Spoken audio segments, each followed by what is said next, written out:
Often I catch myself thinking, for instance, with Oliver or any of my kids, I'll think like, what did I do wrong?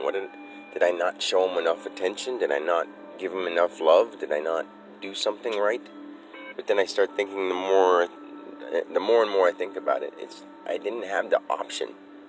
And I've always been the dad who was like, what do you guys like? What do you guys want to do? What is it? What do you guys have? What do you guys want? And like, I realized that every time I've ever been stressed out, this is my fault. And anytime I've ever freaked out on the kids or yelled at the kids, it was never because I was mad at them for being them. It was because I was in a place where somebody else was being bothered by them. Like when I was dating Brittany and I had my older kids and she was bothered by them. If they acted up, I would get angry because I knew it bothered her.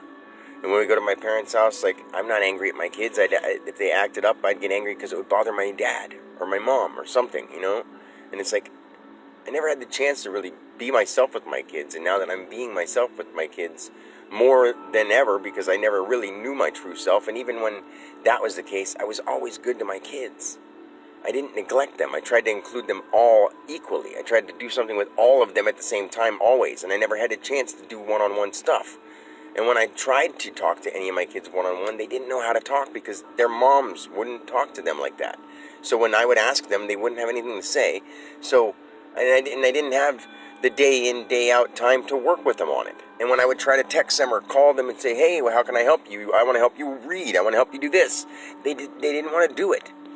And then when they came over on their one Sunday that I got allotted from the courthouse, I would get, I can't sit down and spend time reading with one of them when all 6 of them are there and I have 8 hours for the week, I wish they understood that. I love them so much and I missed out on all that shit and I can't get it back and that's fine.